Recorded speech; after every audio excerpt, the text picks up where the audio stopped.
Caso estarrecedor, assustador e revoltante que vem da querida cidade de Avaré. Uma criança de apenas 7 anos de idade foi morta depois de ser torturada pelo próprio padrasto. O homem espancou, torturou até a morte o próprio enteado, o Carlos Henrique Santos do Carmo, uma criança de 7 anos, meu Deus do céu. Uma criança com toda a inocência, a alegria, com todos os sonhos que são enterrados neste momento. O pai chora a morte do filho, a madrasta chora a morte do enteado. Mas de outro lado, uma mãe está sendo investigada e um padrasto está preso, porque ele teria torturado essa criança sorridente até a morte. A criança saiu na rua para pedir ajuda, para pedir socorro, mas desfaleceu. No asfalto foi socorrida, encontrada por uma equipe da Polícia Militar encaminhada às pressas ao pronto-socorro. Lamentavelmente, o Carlos Henrique não sobreviveu. E o lixo humano do padrasto, o Dione Teixeira dos Reis, que a bandidagem vai conhecer no programa de hoje. O monstro assassino, canalha, desgraçado, acabou com a vida dessa criança. Meu Deus do céu, imagina o inferno, o terror que essa criança viveu. O menino foi torturado com choque elétrico, de acordo com a polícia. Havia hematomas até nas partes íntimas dessa criança. E ele teria tentado matar até mesmo o irmão de 10 aninhos. O Carlos Henrique tinha 7. O irmão de 10 aninhos também tem hematomas no corpo. Teria sofrido até queimaduras com cigarro, gente. Assassino, canalha, desgraçado. Cadê a foto desse lixo humano, produção? Põe na tela, que a bandidagem vai conhecer esse canalha hoje. Ele vai chegar na cadeia, esse desgraçado vai chegar na cadeia daqui a pouco. Deve estar nesse momento na delegacia lá de Avaré ainda preso. Mas vai chegar às cadeias da nossa região. Esse, de acordo com a polícia, é o monstro que torturou até a morte uma criança de 7 anos. É cruel, inadmissível, chocante. Me tira o chão, gente. Me tira o chão. Me perdoem por começar o Noticidade de hoje dessa maneira, mas não tinha outro jeito para começar. Não dá para começar sorrindo e levando numa boa. Eu estou desde ontem, quando recebi a informação a respeito desse caso, completamente transtornado com isso. E eu não sei fazer jornalismo de uma maneira diferente que não seja de coração aberto, lado a lado com você que me acompanha. Pode cortar para cá. Bom dia para geral. Obrigado pelo carinho da audiência. Faço toda a abertura daqui a pouquinho. Eu tenho a participação da Fernanda Friedel, que esteve em Pardinho, onde o pai dessas crianças vive, e o pai que esteve completamente desolado no velório e também no sepultamento que foi realizado agora há pouco. Me dá primeiro a fala da Fernanda Friedel, pois não, Fer, bom dia. Bom dia, Paulo, bom dia a todos. Estamos no cemitério municipal de Pardinho, onde acompanhamos o velório e sepultamento do menino Carlos Henrique Santos Carmo, de apenas 7 anos, que foi morto nessa quarta-feira na cidade de Avaré. Todos muito emocionados, pedindo justiça pelo bárbaro crime. Eu volto em qualquer momento com outras informações. Valeu, Fer, que está a caminho agora de Avaré. A Fernanda fez essa participação lá de Pardinho, no cemitério municipal, onde o Carlos Henrique foi sepultado agora cedo. O menino de 7 anos foi sepultado, Carlos Henrique Santos do Carmo. Muita comoção entre os parentes, não poderia ser diferente. A informação que a gente recebe é de que havia um acordo entre o pai e a mãe, que eram separados. As crianças ficariam 15, 20 dias com um, 15 ou 20 dias com outro. Na casa da mãe vivia o padrasto, o canalha que teria matado a criança agora depois de torturá-la. A criança foi torturada até a morte. Sabe que quando eu olho para o sorriso de uma criança hoje, a minha visão é diferente do que a que eu tinha até alguns anos atrás. Eu não falo isso por demagogia, não. É a pura realidade. Eu não consigo olhar para uma criança hoje da mesma maneira que eu olhava antes de ser pai, há 3 anos. O sorriso de uma criança me toca de uma forma diferente. E a dor de uma criança dói em mim de uma maneira diferente. Porque eu fico pensando no meu filho, porque eu personifico aquilo tudo. Eu não consigo. Tem gente que me para na rua e fala: Paulo, como é que você faz para lidar com tanto tema, com tanto assunto difícil, com tanto assunto doloroso? Não, dói? Dói, gente, dói. Dói em todos nós. E se não doesse, a gente teria perdido a humanidade. Eu espero que isso não aconteça nem comigo, nem com você que me acompanha agora. Que a gente não perca a humanidade de olhar para esse sorriso e sentir dor. E sentir dor. De uma certa maneira, a gente tem um pouco de culpa nisso tudo. Porque a gente construiu uma sociedade doente. A gente está construindo um mundo cão, doentio, cruel, com uma criança de 7 anos. Uma criança que tomou choque elétrico nas partes íntimas e que morreu em decorrência disso. Uma criança que pode ter sido espancada com um pedaço de pau, porque encontraram um pedaço de pau dentro da casa. O canalha do Dione, do padrasto, de acordo com a polícia, deixa a foto da criança agora, deixa a foto do Carlos Henrique, porque a gente não pode perder a capacidade de se emocionar, de sentir a dor, de sentir o sofrimento dessa criança e dessa família. Sabe o que é que o padrasto fazia, segundo a polícia? Além de choque elétrico, ele ligava fio elétrico num balde com água para poder torturar a criança. Ele batia na criança com um pedaço de pau, é essa a suspeita inicial. Se não bastasse, a polícia encontrou luvas que ele teria usado para enforcar, para esganar o menino, sem deixar marcas dos dedos no pescoço. Cruel, bárbaro, triste, revoltante, ele está na cadeia. Tem muita gente perguntando a respeito da mãe, né? A mãe está solta, ela chegou a ser detida, foi conduzida à delegacia, mas está solta. Porém, está sendo investigada, porque as versões não batem. Ela disse que não sabia de nada. Acontecia dentro da casa, ela não sabia de nada, envolvendo os filhos e o padrasto, ou seja, o companheiro dela. O padrasto disse que a criança engasgou com comida quando a polícia chegou e o menino estava lá desfalecido, quase morto, né? A mãe já contou uma outra versão de algum acidente e no fim da história era tortura. O que foi constatado pelos médicos quando Carlos Henrique chegou já sem vida ao pronto-socorro da Santa Casa de Avaré. Meu Deus do céu, eu perco até o rumo, gente, me perdoem. O Tiago José do Carmo é o pai do Carlos Henrique, mora em Pardinho, onde o corpo foi sepultado agora cedo. A Fernanda Friedel conversou com ele rapidamente ali no caminho do velório para o cemitério. O pai estava desolado ao lado da madrasta, que tratava as crianças como uma verdadeira mãe, né? Vamos acompanhar um trechinho, vai lá. Eu quero justiça com a mãe deles, exortaram ela, eu quero justiça. Como é? Justiça nesse país, né? Como era a sua convivência? Ele morava com você? Morava. O moleque brincalhão, brincava tudo, levava a pescar. É isso, gente, é isso. Um pai que perdeu o filho com a suspeita de envolvimento da mãe e o padrasto que teria torturado a criança até a morte. Graças a Deus que ainda foi salva a vida do menino mais velho, de 10 anos, porque ele poderia ter tido o mesmo fim. De acordo com o pessoal da Santa Casa, a criança mais velha, de 10 anos, também apresentava hematomas pelo corpo. Eu vou trazer a cobertura completa desse caso chocante, desse caso bárbaro na região, que já ganha repercussão nacional nesse momento e não pode ser diferente. Você pode me questionar o seguinte: Paulo, sensacionalismo falar da criança, mostrar a criança, esbravejar? Fique à vontade para fazer o julgamento que você quiser. Eu agradeço pela audiência e pela confiança no nosso trabalho. Eu, enquanto pai e ser humano, não consigo olhar para isso tudo e achar normal, e achar natural. Eu não consigo olhar para isso tudo e acreditar que seja só mais um número na estatística de homicídios e assassinatos nesse país. Eu não consigo olhar e achar que é mais uma pessoa que morreu e ponto final. Ali tem ser humano, ali tem humanidade, ali tem sentimento.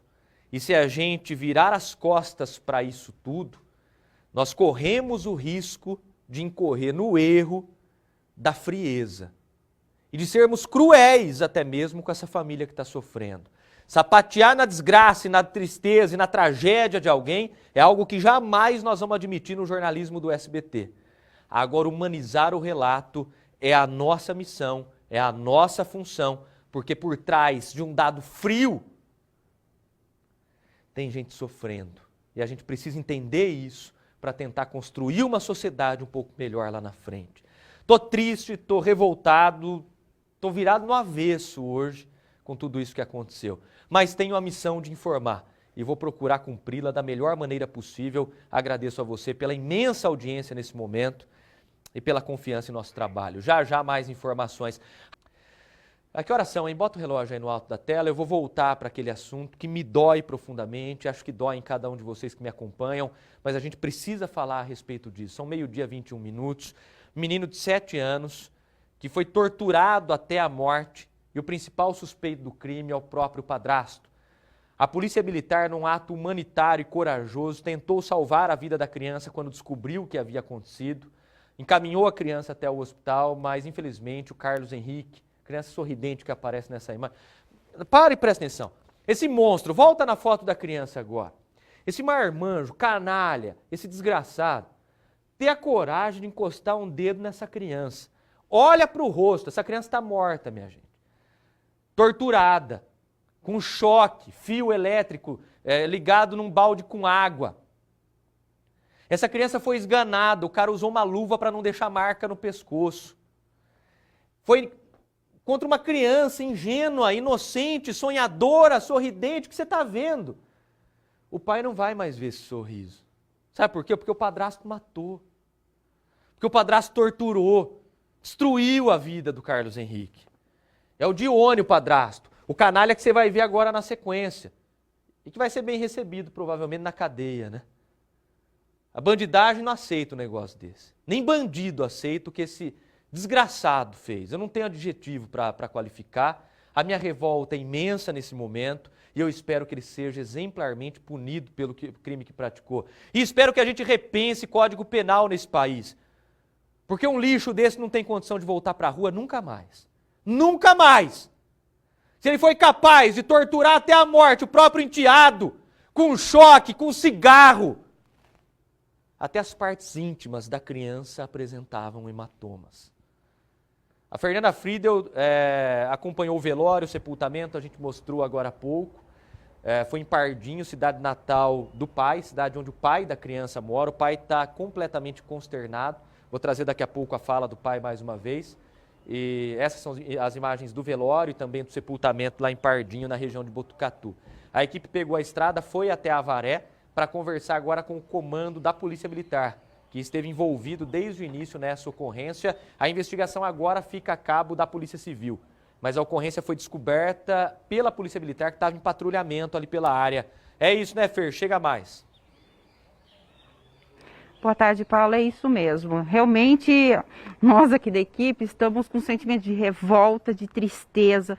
Sabe, é tudo que esse pequeno Carlinhos aí enfrentou nesses 20 dias, né? Fazia praticamente 20 dias que ele estava na casa aí do padrasto com a mãe. Então, nós estamos aqui com o capitão da PM, Pablo de Souza. Capitão, boa tarde. Muito obrigada por nos atender. Conta um pouquinho pra gente como que foi os policiais que estavam em patrulhamento que encontraram o Carlos Henrique no chão. Uma boa tarde a todos os ouvintes da SBT. Ontem, por volta das 9 horas da manhã, uma equipe de policiais estavam patrulhando pelo bairro Vila Esperança e eles viram uma criança caída ao solo. E havia duas pessoas ao lado, o padrasto e uma vizinha. Os policiais se aproximaram, viram que a criança estava bastante lesionada e foram informados que o SAMU já estava a caminho. O padrasto informou que a criança havia caído de uma escada e que estava engasgada e que ele estava tentando fazer algum procedimento ali para tentar salvá-la. O SAMU chegou, a criança foi imediatamente encaminhada para o pronto-socorro. Diante da gravidade, os policiais acharam por bem acompanhar até o pronto-socorro e nesse inteirinho eles obtiveram a informação do padrasto que havia mais uma criança na residência. Eles acabaram desconfiando da situação e foi deslocada uma outra equipe de policiais na residência. Quando chegaram lá, encontraram mais uma criança de 10 anos, ela estava escondida em um cômodo, bastante lesionada, assustada, e essa criança informou que o responsável pelas lesões era o padrasto, que ele batia, tinha afogamento em baldes, agressões com chutes, socos, agressões com cigarro e inclusive com choques. Aí com essa informação, os policiais deram voz de prisão em flagrante para ele e ele foi encaminhado para a delegacia de polícia civil. Neste momento ele estava então no hospital com atendimento com a criança, com o Carlos. Isso, ele estava acompanhado pelos policiais. E a mãe não estava? A mãe estava trabalhando, aí foi possível localizar a mãe, ela passou a acompanhar também a ocorrência e teve a notícia aí do falecimento do filho. Oi. Me perdoe, só para eu participar da conversa, porque eu estou muito preocupado e revoltado com tudo isso. Capitão Pablo, muito obrigado por atender a nossa equipe. A mãe, capitão, vocês chegaram a conduzi-la também à delegacia. Tem como a mãe não ter percebido isso dentro de casa? Eu não sei se ela participava, mas saber... Tinha como ela não saber disso tudo, pelo que vocês observaram, capitão? Boa tarde. Paulo, boa tarde. As lesões eram muito evidentes, tá? Então a gente também que é pai, que tem filho, é difícil não perceber. Eu não quero aqui antecipar julgamento porque ela não foi presa em flagrante, mas ela vai ser investigada pela Polícia Civil. Mas, assim, eram lesões muito evidentes nas duas crianças e é difícil acreditar que a mãe não tinha notado essas lesões. E num primeiro momento, né, capitão, a versão do padrasto e a versão da mãe não batem, né? Um alegou um acidente, o outro que a criança estava engasgada. É isso mesmo, né? Tá incoerente o negócio, algo não fecha nessa história. Isso, eram versões contraditórias, né? O que acabou de imediato despertando a suspeita dos policiais, né? Que alguma coisa de errado estava acontecendo. E quando eles obtiveram a informação que havia uma outra criança na residência, prontamente eles já foram lá no local e conseguiram identificar. O irmãozinho mais velho de 10 aninhos, capitão, ele tá bem, eu me preocupo com ele também, porque eu recebi a informação de que ele também tinha hematomas pelo corpo, né? Isso, ele estava bastante lesionado, ele foi socorrido, né, ao pronto-socorro e agora já teve o devido encaminhamento para essa criança. Meu Deus. Fernanda, fique à vontade para prosseguir daí, é que eu tinha essa obrigação até de perguntar a respeito da mãe, porque o pessoal está se questionando em casa. Afinal de contas, como é que o companheiro da mãe bate uma criança até a morte, né? E a mãe não sabia de nada, não percebeu nada, não tinha um hematoma. Não é assim, sabe? É lógico, como o capitão falou, a gente não está antecipando o julgamento, mas a mãe precisa ser investigada. Eu tenho certeza que a Polícia Civil, com muita competência, vai conduzir essa investigação agora também. Pois não, Fernanda, para fechar daí, é um assunto muito pesado. Peço desculpas ao amigo de casa por levar até a sua casa no seu horário de almoço, algo tão pesado, tão duro, mas virar as costas ou fechar os olhos para isso seria algo de muita irresponsabilidade. Nós temos responsabilidade, compromisso com a verdade, com a realidade, com você que nos acompanha. A gente precisa conhecer e conhecer cada vez mais esse ser humano degradado, esse mundo cão no qual a gente está vivendo. Para que a imensa maioria, que eu só posso acreditar que seja de bom coração, que seja gente de bem, consiga fazer diferente, construir uma sociedade um pouco melhor, mais justa, humana e menos cruel. Meu Deus do céu, a morte de uma criança, eu não me aguento. Pois não, Fernando? O capitão, mais uma questão só para a gente terminar. Qual foi o que os cabos que estavam nesse patrulhamento passaram para o senhor? É assim que eles identificaram, né, a situação lá de violência e tiveram a informação de que se tratava das agressões praticadas pelo padrasto. De imediato eles já me avisaram e eu pude acompanhar a ocorrência com eles, a apresentação junto à delegacia, né? Para nós é um sentimento de tristeza com relação à criança que faleceu.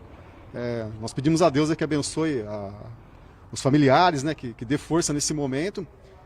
Mas também ter o sentimento de satisfação dos policiais terem agido de forma rápida e ter tirado a outra criança que estava viva das mãos do padrasto, né? Porque se eles não tivessem tido essa percepção de que algo errado estava ocorrendo, o padrasto talvez poderia voltar para a residência e poderia ter um desfecho aí mais trágico ainda. É isso mesmo. Muito obrigada, capitão, pela sua participação. Só para finalizar, o Dione, esse monstro, né, que fez isso com essas duas crianças, uma veio a óbito, ele tem passagem pela polícia? Eu não tenho essa informação nesse exato momento, se ele tem passagem pela polícia. A gente tem assim, algumas informações de denúncia, de envolvimento com entorpecente, mas não é nada confirmado ainda. Ô, capitão. Eu só gostaria de aproveitar a oportunidade para deixar... Não, pois não, pode complementar, fique à vontade. O que mais chama atenção nesse caso aí, que eu gostaria de aproveitar a oportunidade, é para deixar a seguinte orientação. Hoje a legislação ela dispõe de uma série de mecanismos para afastar essas pessoas que são agressoras do lar. Então é fundamental que as mães, né, que notem esse comportamento, né, em quem quer que seja, e que pratique essas agressões contra as crianças ou contra ela própria, de imediato faça a denúncia à Polícia Militar, à Polícia Civil, tem o Conselho Tutelar que pode estar auxiliando, que é uma forma da gente prevenir que essas situações cheguem num fim tão triste como esse, que é a morte de uma criança. Capitão, só para a gente finalizar, agradeço a Fernanda também, a toda a nossa equipe que se desdobrou e o tempo dedicado pelo capitão também para compartilhar com a gente aqui. As pessoas às vezes olham e veem um profissional. Tem ser humano por trás do microfone aqui, tem ser humano por trás da farda ali também. O senhor disse agora há pouco na entrevista que o senhor é pai. Gostaria só de um comentário pessoal do senhor a respeito de tudo que viu e viveu ontem diante dessas cenas de horror e do terror vivenciado por essas crianças, capitão. É uma situação bastante triste, né? Realmente, eu sou pai, já sou policial aí há 26 anos e eu sempre comento com os policiais que eu comando, né, que as ocorrências que mais chocam a gente são aquelas que têm envolvimento de crianças, né? Mas a gente tem que ter o profissionalismo suficiente para poder deixar a tristeza de lado e tomar as atitudes que a lei exige, né? E é o que foi feito na data de ontem. Os policiais agiram com bastante profissionalismo, tiveram bastante aí perspicácia, né, de perceber que havia algo de errado e aplicaram a lei de forma correta. Certo, capitão, muito obrigado. Obrigado a Fernanda Friedel também. Hoje à tarde tem entrevista coletiva ainda em Avaré, na delegacia seccional, para a gente saber sobre os desdobramentos a partir de agora com relação à investigação e como vai ficar a situação da mãe dessas crianças. Os meus sinceros sentimentos ao pai, viu? A madrasta que, pelos relatos, cuidava das crianças como filhos, né? E a Fernanda conversou com ambos, né? Ali no velório, indo para o cemitério, no momento do sepultamento. A gente toma muito cuidado nesse tipo de situação para não ser invasivo também. Apenas se a família demonstrar um interesse em trocar uma palavra, a gente se aproxima para trazer esse relato humanizado. O Tiago é o pai do Carlinhos, dessa criança que morreu depois de ser torturada. Ele bateu um papo com a nossa equipe. Vamos acompanhar aqui, põe na tela. Eu quero justiça com a mãe dele, exortar ela, eu quero justiça. Como é? Né? Justiça nesse país, né? Como era a sua convivência? Ele morava com você? Morava. O moleque brincalhão, brincava tudo, levava pescar, jogar bola, sortar pipa, moleque excelente. Ela não deixava falar com ele no telefone, ela sempre ficava perto. Não fazia nem 20, 25 dias que ele estava lá. A madrasta traz uma revelação importante para o trabalho da Polícia Civil agora, de que as crianças estavam há 20, 25 dias na casa da mãe, os pais são separados, e que a mãe ficava ao lado do telefone enquanto as crianças conversavam com o pai ou com a madrasta, para monitorar e observar o que estava sendo falado. É uma informação muito relevante nesse trabalho agora de investigação. Os meus sinceros sentimentos a vocês, que Deus conforte o coração. Não há nada que conforte essa dor, na realidade, nesse momento, né? Mas que em Deus vocês encontrem esperança e forças para seguir em frente. Afinal de contas, tem o irmãozinho do Carlinhos, de 10 aninhos, que merece toda a atenção, carinho, todo o amparo, porque é muito doloroso e traumatizante para ele também, né?